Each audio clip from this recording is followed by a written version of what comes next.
माधव, यदि संन्यास और कर्मयोग दोनों मोक्ष देते हैं तो आपने कर्मयोग को श्रेष्ठ क्यों कहा?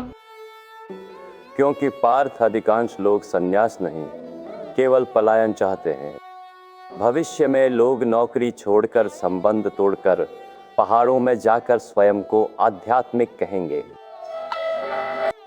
लेकिन उनका मन अभी भी तुलना, वासना और मान्यता में फंसा रहेगा। तो सच्चा सन्यासी कौन है? जिसे ना द्वेष चलाए ना लालसा।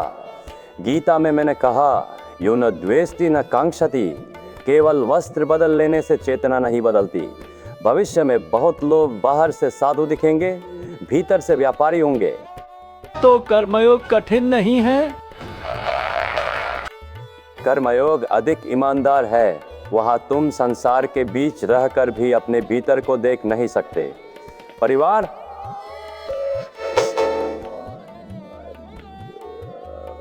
मान फ्रेजनीति, अपमान फ्रेजनिक छोड़ना आसान है, भीतर का युद्ध जीतना कठिन। और कुर्वन् पीना लिप्यते का अर्थ? यही कि व्यक्ति काम करे लेकिन काम उसकी पहचान न बन जाए। भविष्य का मनुष्य अपने पेशे, सफलता और असफलता को ही स्वयं समझ बैठेगा। वही बंधन है पार्थ। माधव, मैं कुछ नहीं करता, क्या यह केवल आध्यात्मिक कल्पना है? नहीं पार्थ, यह चेतना का सबसे खतरनाक सत्य है। भविष्य का विज्ञान भी देखेगा कि मनुष्य का मस्तिष्क निर्णय पहले ले लेता है और मैंने निर्णय लिया का अनुभव कुछ क्षण बाद आता है। जिसे तुम मैं समझते हो वह अक्सर केवल प्रक्रिया का दर्शक होता है। तो क्या हमारी स्वतंत्र इच्छा भ्रम है? आंशिक रूप से। गीता में मैंने कहा, इंद्रियान इंद्रियार्थेषु वर्तन्ते। इंद्रिया अपने विषयों में स्वयं चल रही है। भविष्य में लोग हार्मोन, एल्गोरिदम, डोपामिन और प्रोग्रामिंग से संचालित होंगे, फिर भी स्वयं को पूरी तरह स्वतंत्र मानेंगे। तो कमल पत्र जैसा अलिप्त कैसे रहा जाए? जब व्यक्ति समझ ले कि अनुभव हो रहे हैं लेकिन वह अनुभव करता उनसे बड़ा है। भविष्य का मनुष्य हर भावना को अपनी पहचान बना लेगा। मेरा क्रोध, मेरा अवसाद, यही बंधन है। और नवद्वारे पुरे का रहस्य?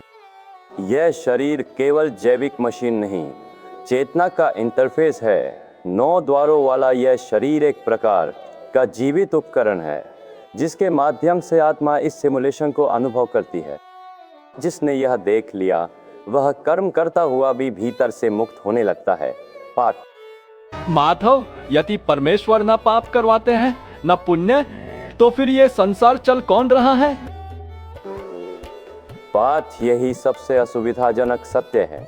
अधिकांश लोग अपने स्वभाव द्वारा संचालित है, जागरूकता द्वारा नहीं। गीता में मैंने कहा, स्वभावस्तु प्रवर्तते। भविष्य में लोग सोचेंगे कि वे स्वतंत्र निर्णय ले रहे हैं, जबकि उनके चुनाव बचपन की प्रोग्रामिंग, भय, हार्मोन, सोशल मीडिया और भीड़ की मानसिकता से बन रहे होंगे। तो क्या ईश्वर न्याय नहीं करते? ईश्वर न्यायाधीश नहीं, चेतना है। सूर्य केवल प्रकाश देता है, उसी प्रकाश में कोई ग्रंथ पढ़ता है, कोई अपराध करता है। इसलिए मैंने कहा, नादत्ते कस्यचित् पापं।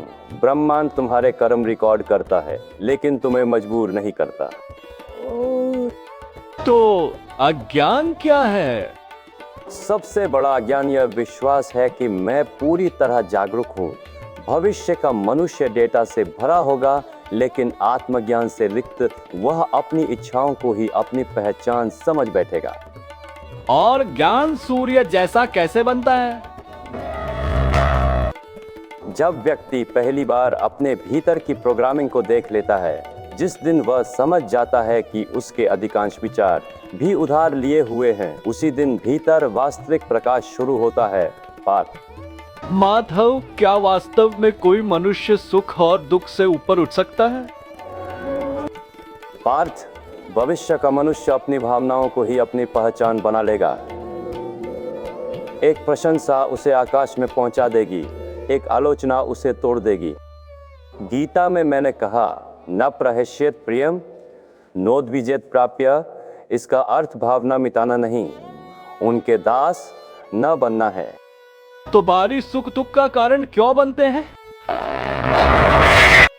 क्योंकि वे संस्पर्शा है। स्पर्श से उत्पन्न भविष्य में पूरा संसार डोपामीन पर चलेगा। स्क्रीन, मनोरंजन, वासना, लाइक्स, उपभोग सब क्षणिक उत्तेजना देंगे, फिर भीतर और बड़ा खालीपन छोड़ेंगे। इसलिए मैंने कहा आद्यंतवंत जिन चीजों का आरंभ और अंत है वे स्थायी सुख नहीं दे सकती। तो सच्चा सुख क्या है? जब व्यक्ति पहली बार अकेले बैठकर भी भीतर से टूटता नहीं, भविष्य का मनुष्य शोर से घिरा रहेगा क्योंकि उसे अपने ही मन के साथ रहना कठिन लगेगा।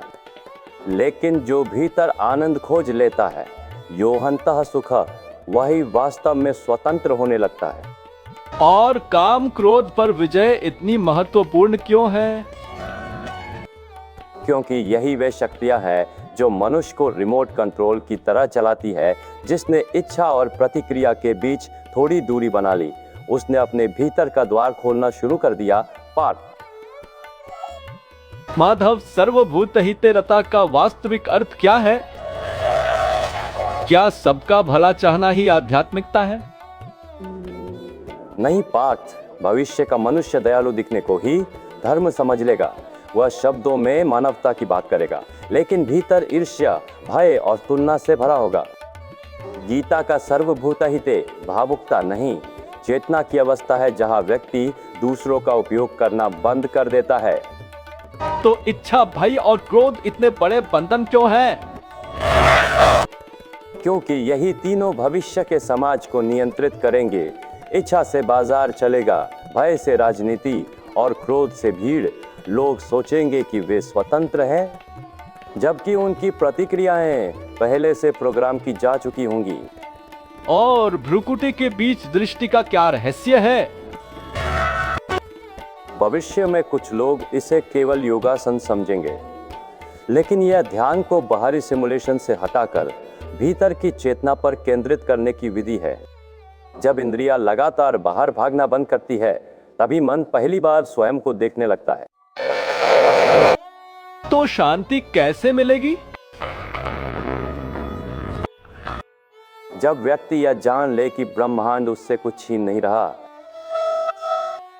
अधिकांश दुख इस भ्रम से पैदा होता है कि सब कुछ मेरे नियंत्रण में होना चाहिए। जिस दिन यह आग्रह टूटता है, उसी दिन भीतर पहली वास्तविक शांति उतरती है। पाल